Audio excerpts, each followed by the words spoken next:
Hi friends, welcome to my channel. Box office దగ్గర పెద్దగా పోటీ లేదు. 2, 3 సినిమాలు విడుదలైన అగ్ర హీరోలు నటించేవేవి లేవు. విడుదలైన వాటిలో శ్రీ విష్ణు కథానాయకుడిగా నటించిన 'ఓం భీమ్ బుష్' చిత్రమే ప్రధాన ఆకర్షణ.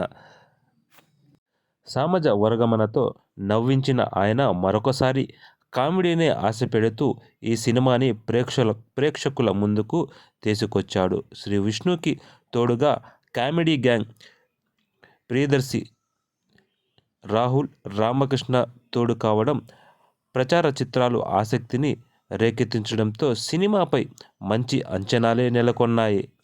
మరి అందుకు తగ్గట్టుగా సినిమా ఉందా? వీరు ముగ్గురు కలిసి చేసిన హంగామా ఏంటి? ఇక కథ విషయానికి వస్తే, లెగసీ యూనివర్సిటీలో పీహెచ్డీ విద్యార్థులు బ్యాంగ్ బ్రదర్స్ క్రిష్, వినయ్, గుమ్మడి, మ్యాడీ రేలంగి వీళ్ళు చేసే పనులు భరించలేక తక్కువ సమయంలోనే ముగ్గురికి డాక్టరేట్లు ఇచ్చి పంపిస్తాడు కళాశాలలోని ప్రొఫెసర్. దాంతో భైరవపురం చేరుకుంటారు. యూనివర్సిటీ జీవితంలాగే ఆ ఊళ్ళో కూడా జల్సాగా బతకాలని నిర్ణయించుకొని సైంటిస్టుల్లా అవతారమెత్తుతారు. A to Z సర్వీస్ పేరుతో ఓ దుకాణం తెరిచి ఎలాంటి సమస్యలకైనా పరిష్కారం చూపిస్తామని ప్రచారం చేసుకుంటారు. కానీ ఈ ముగ్గురు నిజమైన సైంటిస్టులు కాదని, ఊరి జనాల్ని బురిడి కొట్టిస్తున్నారనే విషయం బయటపడుతుంది. దాంతో ఊరి సర్పంచ్ ఓ పరీక్ష పెడతాడు.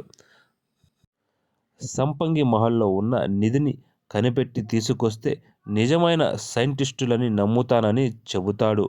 దెయ్యం ఉన్న ఆ మహల్లోకి నిధి కోసం వెళ్ళాక ఈ బ్యాంగ్ బ్రదర్స్కి ఎలాంటి అనుభవాలు ఎదురయ్యాయి? ఇంతకీ ఆ మహల్లో ఉన్న సంపంగి దెయ్యం కథ ఏంటి? అసలు వాళ్ళు నిధిని తీసుకొచ్చారా? తదితర విషయాలు తెలియాలంటే ఈ సినిమా చూడాల్సిందే.